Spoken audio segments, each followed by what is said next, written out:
Hey everyone, I just want to make a quick clarification before we actually start the video about the term battlebox.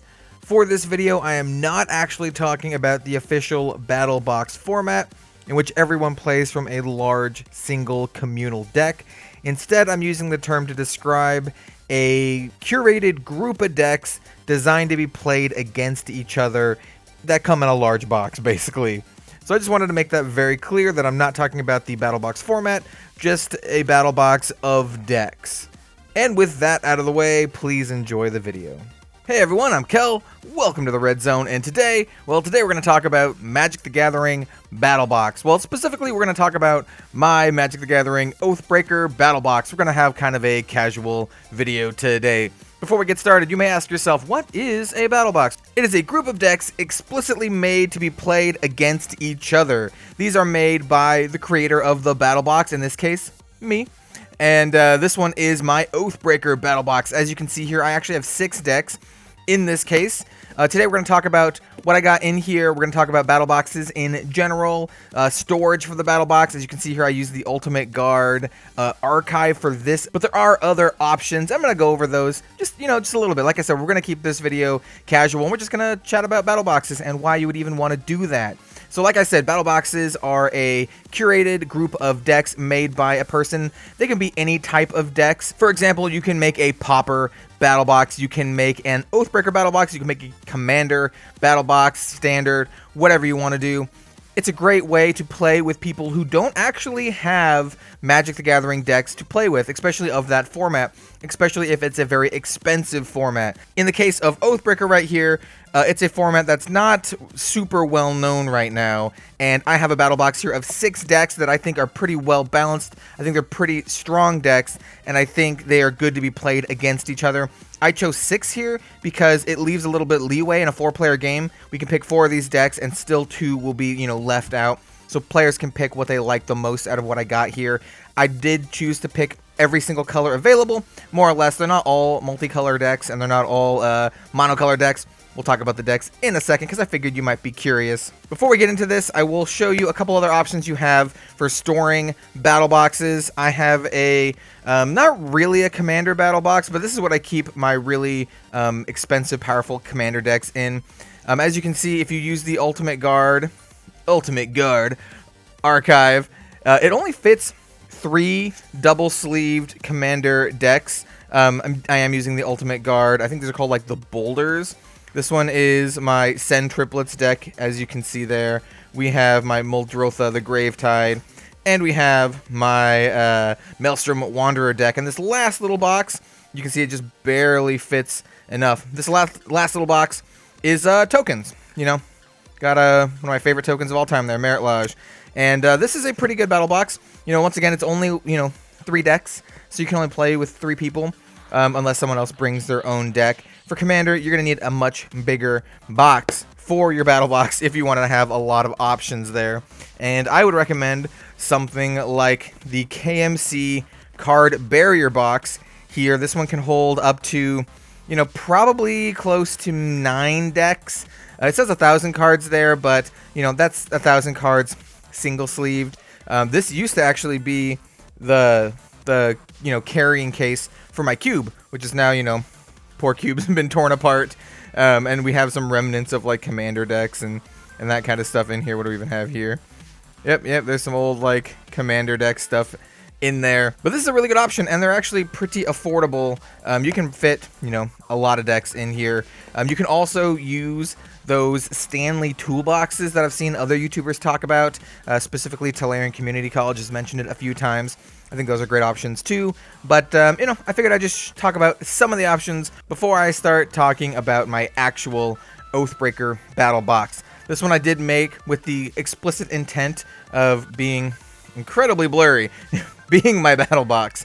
I bring this to my LGS. I like to bring this to events if I can make it out to events, and I'm just like, hey, anyone want to play Oathbreaker? And if anyone says yes, I can be like, hey, let's sit down. I got some play mats, and I have my battle box here. I also have these Throne of Eldraine. As I drop it. These Throne of Eldraine, like, life trackers. So we can keep track of life if no one has, like, life pads or anything. It makes this whole thing pretty compact. There are 6 decks here, and I'll show you the decks because you're probably curious, but not the tokens. I wasn't able to fit the tokens in here, so I did have a little Ultimate Guard, 100 count carrying case, more Merit Lash. You can kind of see a theme here. I like Merit Lash. I like Dark Depths. But this, little token box has all the tokens that I need for these. I would highly recommend that you do have a token box either in your battle box or separate, because you're going to want to have tokens, man, especially if you're going to be, showing the format to a friend or someone who's never played the format. You don't want to use like little coasters or whatever. You want to make it as enjoyable as possible if you're going to try to sell the format. So let me just show you what I got in here. This one is and these are all decks that I featured on the channel, by the way. If you don't know what Oathbreaker is, I highly recommend you check out my video, What is Oathbreaker and Why You Should Be Playing It, as well as each of these individual decks. This is my Chandra, Torch of Defiance, and Price of Progress deck. I've changed it a little bit since that upload. I've added some newer cards like Robber of the Rich, Embereth, Shieldbreaker, that kind of stuff. This one is Gideon, ally of Zendikar, and his signature spell, Collective Effort. And once again, I've updated this a little bit, but not too much. Most of these decks are pretty close to the videos that I made about them. I should also note that I found that the just regular Ultra Pro, these are pretty cheap deck boxes. I found that these ones fit really, really well into the Ultimate Guard archive. Like I said, look at this. You can fit 6 decks very comfortably. You don't have to like wedge them in there or anything like that. And these the archives are pretty nice. You can see like they have this felt inlay, and they're nice. I actually like it quite a bit. I kind of bought this on a whim, and I found that it works really, really well for this. I find storage to be one of the hardest things to do with Magic, especially if you have like a big collection like mine or a ton of decks. I've got like so many freaking decks. This one is my Narset, Parter of Veils, and Days Undoing deck. This is probably the least fun out of all of these, but it's still pretty powerful, and it's still beatable.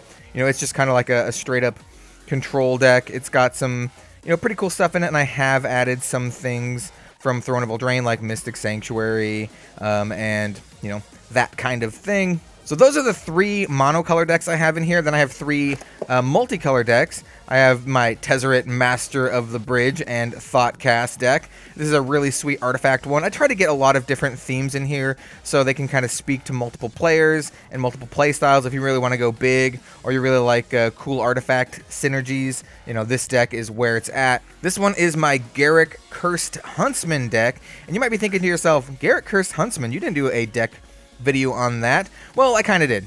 This is basically the exact same deck as my Garak Veil Cursed, or what is it called? Here, let me find him real quick. I think it's called Garak Relentless. I think. Hold on. Yeah, Garak Relentless. He used to be the former Oathbreaker of this deck, and I pulled a Garak Cursed Huntsman. I think it's pretty cool. It's kind of a high cost, but we have a lot of ramp stuff going on in this deck. We also use Maelstrom Pulse here as our signature spell, and I have changed this deck fairly significantly. Well, maybe not significantly, but there have been some unbannings ever since I made that video about this deck. I've added stuff like Plague Engineer. He wasn't banned, but I think Plague Engineer is fantastic. And I've also added some unbanned things like Primeval Titan, and one of my favorite cards of all time, if I can find it. It's up. There we go. Recurring Nightmare. So I've added some more stuff. This is kind of like, a mid-range, grindy, Golgari style deck. Really cool one. And then last but certainly not least, one of my favorite decks, probably my favorite Oathbreaker deck, my Nicol Bolas Dragon God and Deliver Unto Evil deck. And once again, I have added a couple new things to here, I believe. Let me see. Maybe I didn't. Maybe this one stayed pretty close to the same. I do know that I got a couple new foils and stuff. Like I got a foil Amonkhet or Hour of Devastation Mountain. Oh, I added Scheming Symmetry. Yeah, maybe I added Scheming Symmetry, and I added Chandra Awakened Inferno, which I think is actually quite good with Nicol Bolas Dragon God stealing all of the activated abilities or loyalty abilities of other planeswalkers, and just getting a whole bunch of the Chandra emblems on everyone, which is pretty good. Did I just shuffle him back in here? I think I just put my Nicol Bolas back in here. So for storage purposes, as you can see, you can fit 6 decks, 6 60 card decks. These are all double sleeved. I do have an old school little guild packed life counter here, so you're able to cram a little bit of extra stuff in here. I do like the Throne of Eldraine Brawl deck life counters. They can just kind of fit in on the side, and then, you got some room. You don't have to jam them in here. You can't really fit them in like at the ends, because there's not enough room for that. So like I said, you can do this with standard, modern, popper if you're really into popper, whatever you like. I'm a big fan of these battle boxes because they're basically kind of like a curated board game. You just kind of make your own thing, make the decks however you want them, play by your own rules. You can even make like an unhinged or like an unbattle box. That would be awesome. That's actually a good idea. Maybe I'll do that in the future. That's a really good idea, actually. Or you can do something like Commander. Commander's a little bit more difficult because, 100 card decks, it's a lot harder to, make a box of 100 card decks, which is why you would probably want to go, if you're serious about it, go with something like the card barrier box here, or like one of the toolboxes, the Stanley toolboxes, where you can fit a lot of the stuff in there. And that's that, everyone. If you like the video, leave a like, comment, and or subscribe. I more than appreciate it. Like, seriously, I do a lot. Thank you very much for watching, everyone, and I will see you next time for some more Magic the Gathering content. I'll see you then.